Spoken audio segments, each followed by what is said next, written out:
All right, PFT Live Monday edition. I've gotten plenty of questions from people on the 2025 awards because Dianna Russini voted on the AP awards. Chris and I both have ballots, and here's where it gets weird. Yeah. In 24, they did not tell us they were going to release our full ballots.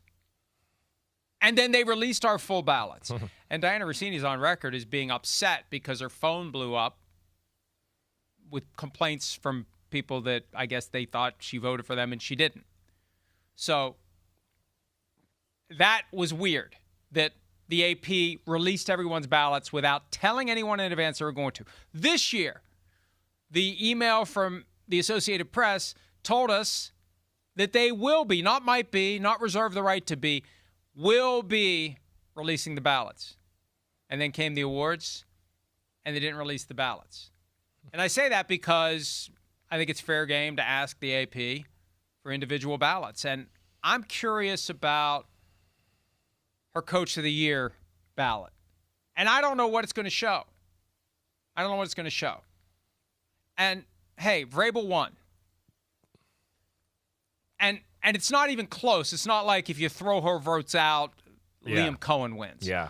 But I think that there's one very interesting potential outcome on her ballot, and it would be if Vrabel is first and the next four are guys who had no chance to win, and then Liam Cohen's not even on the ballot. That's the thing that would be very interesting if that's how her ballot goes. And it's fair game at this point to say, and I've asked the AP to disclose the ballot because I'm just curious to see what it shows, because I've heard from enough people in the media who are concerned about the integrity of the voting. And think about it, people bet on this stuff. Like, there has to be clear integrity of the voting process, but that's the next frontier in all of this. From a news gathering standpoint, what was her ballot for 2025? And is there anything else in there that seems unusual? Yeah, I mean, certainly. I mean, it's, people are going scorched earth on this.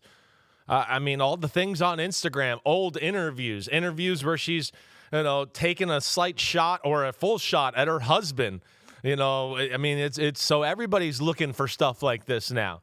I mean, that's, like we talk about and we laugh about, the Pandora's box is open and there's a lot of crap flying out of there right now in all angles. So people are going to look at this and want to know. The weird one about this, like you kind of said, is Vrabel was, such a favorite in this. It's not going to be crazy if he's won, but you're right. If it's no Ben Johnson at 2 or Liam Cohen at 2 and it's totally like, wait, I'm just going to frame it for Vrabel, that might be a little fishy. Yeah, there's no doubt about that. But the other part of this too, that, with the ballots, yeah, sure, we all want to see if there's something fishy, but we also both know that there's, I think, a faction of reporters out there or people that have votes for the AP and all that for All Pro. And they talk to coaches and GMs. Hey, what do you think about this guy? What do you think about that guy? The teams themselves, as we know, pub people for All Pro or Coach of the Year. Exactly. They lobby. So that's where it's like, where do you draw the line? I don't know. You're going to have some personal relationships where you're going to trust somebody more than the other person, and they're going to tell you, hey, I think this person at left guard should be All Pro, and you're going to go, I trust this person. I know them. I'm going to listen to that. So that's where it's a tough one here, but yeah, I'm interested to hear what you got when you finally see this ballot. And I think it is fair game. Again, people wager on these awards. That process needs to have the highest level of integrity. And there may be other reporters who could be scrutinized, but the photos, the statements, they lit the fuse that has caused this to happen. You mentioned Ben Johnson. The 2024 ballots are out there. Yeah. I found them yesterday. Yeah. She didn't have Ben Johnson on her ballot for Coach of the Year, Assistant Coach of the Year in 24. Which wow. Now, 3 others didn't out of 50, but she didn't. And I was like, well, is this like somebody who doesn't help her? Is this somebody who doesn't talk to her? Is this like, does that get weaponized in any way? I don't know. Yeah, I don't that's know. odd. It should not be at the end of the day. Yeah. It should not be at the end of the day. And this is the challenge we all have. We cannot let any personal feelings we may or may not have affect the integrity of our assessment of the best of the best. And it's not that difficult to set it aside. Somebody doesn't like me. Well, still the best coach.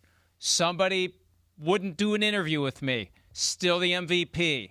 Somebody said something about me. Still the defensive player of the year. Whatever it may be, you got to be able to set that aside. And that's why. And I don't know. I just, it's just weird. The AP, the year after, they didn't tell us they're putting the ballots out, and they did.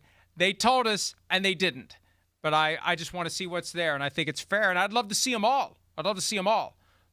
But obviously, the one that's going to generate the most interest in the moment is the reporter who's under a level of scrutiny, under a set of facts in the 25 years I've been doing this, I've never seen. No, and I right? don't remember It's anything like this from the 25 years before that that I was a fan of the NFL. Yeah, no, this is next level. I don't know if I've ever seen anything like this either, to where it crossed over again to mainstream media. It's become a hot button topic.